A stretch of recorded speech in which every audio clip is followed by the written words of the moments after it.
कार्तिक कृष्ण पक्ष की रमा नाम की आज एकादशी है। महाराज युधिष्ठिर ने पूछा, जनार्दन मुझ पर आप कृपा करके ये बताइए कि आज कृष्ण पक्ष की एकादशी का व्रत कैसे किया जाता है। तो भगवान ने कहा कि रमा नाम की उत्तम एकादशी बड़े बड़े पातकों को नाश करने वाली है। इसका व्रत करने मात्र से मनुष्य सारे पापों से मुक्त हो जाता है। ये निष्कटंक राज्य का शासन करते हुए मुचकुंद नाम के एक राजा हुए जो बहुत सत्यप्रतिज्ञ और निष्कपट थे। उनके यहाँ नदियों में से चंद्रभागा न कन्या के नाम से एक पुत्री उत्पन्न हुई। राजा ने उसका विवाह चंद्रसेन कुमार के यहाँ शोभन नाम से एक लड़का था उससे कर दिया। एक समय की बात है कि शोभन अपने ससुर के घर आए। उनके यहाँ 10वीं की तिथि आने पर उस समूचे नगर में ढिंढोरा पिटवाया गया कि एकादशी के दिन कोई भी भोजन नहीं करेगा। एक डंके की घोषणा सुनकर शोभन ने अपनी पत्नी से कहा, हे चंद्रभागा प्रिय, अब मुझे इस समय क्या करना चाहिए, इसका मुझे ज्ञान दो। तो चंद्रभागा ने कहा, मेरे पिता के घर पर एकादशी के दिन कोई भी भोजन नहीं करता। हाँ, यहाँ तक कि हाथी घोड़े को भी, उनके बच्चों को भी अन्न नहीं दिया जाता, जल का ग्रास भी नहीं दिया जाता। एकादशी के दिन आप भोजन कैसे कर सकते हैं प्राणनाथ? यदि आप भोजन करेंगे तो आपकी यहाँ बड़ी निंदा होगी। इस प्रकार मन में विचार करने के अपने चित्त को दृढ़ कीजिए। शोभन ने कहा, प्रिय तुम्हारा कहना सत्य है, मैं आज उपवास कर सकता हूँ, लेकिन दैव का जैसा विधान होगा वही होगा। भगवान कृष्ण कहते हैं, इस प्रकार दृढ़ निश्चय करके शोभन ने व्रत का नियम पालन किया। क्षुधा से उनके शरीर में पीड़ा होने लगी। वो बहुत दुखित हुए, भूख की चिंता में पड़े पड़े सूर्यास्त हो गया। रात्रि आ गई। हरि पूजा पारायण भक्त जागरण में आसक्त वैष्णव मनुष्यों का हर्ष बढ़ाने वाली थी, परंतु वही रात्रि शोभन के लिए अत्यंत दुखदायी हो गई। सूर्योदय होते होते उनके प्राणों का अंत हो गया।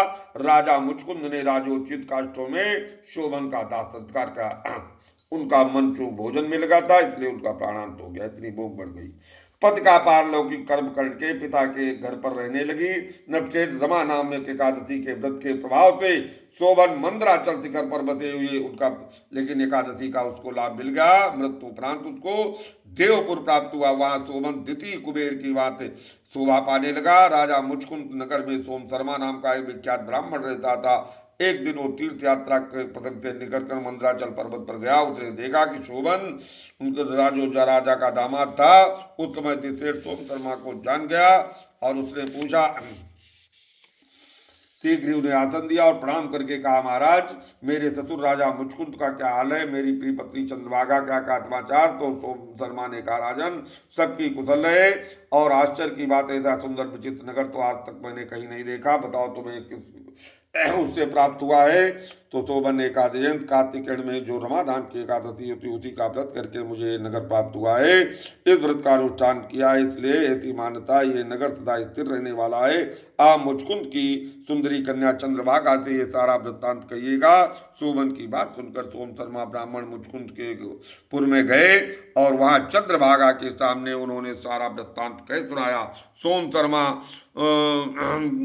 बोले, हे सुबह, तुम्हारे पिता प्रत्यक्ष देखा है कि इंद्रपुरी के समान दुर्गढ़ नगर का भी अवलोकन किया है और वो उनका स्थिर राज बन गया है।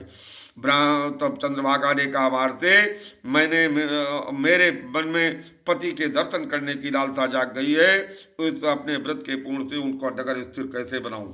तो भगवान ने कहा, राजन चंद्रभागा की बात सुनकर सोम शर्मा उसके साथ मंदराचल पर्वत के निकट वामदेव मुनि के आश्रम में, वहां ऋषि के मंत्र की शक्ति तथा एकादशी के सेवन से प्रभाव से चंद्रभागा का शरीर दिव्य हो गया और उसने वो दिव्य गति प्राप्त कर ली।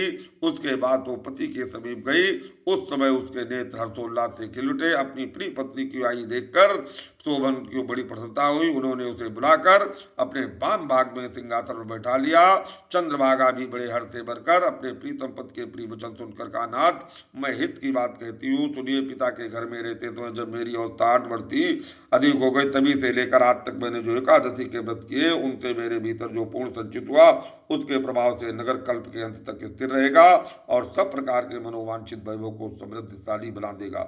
नवचेत इस प्रकार रमाव्रत के प्रभाव चंद्रभागा दिव्य भोग, दिव्य रूप, दिव्य दर्शन, आभरणों विभूति तो अपने पति के साथ बंदराचल के शिखर पर विहार करने लगी। राजन, मैंने तुम्हारे समक्ष रमा नाम की एकादशी का वर्णन कर दिया। चिंतामणि कामधेन के समान मनोरथों को पूर्ण करने वाली ये दोनों पक्षों की एकादशियों को पापनाशक महत्व मैंने आपको बताया। जैसे शुक्ल पक्ष वैसे कर्ण पक्षी, भगवान स्वयं बात युधिष्ठिर से कहते हैं एकादशी का महात्मा बताते और ओम नमो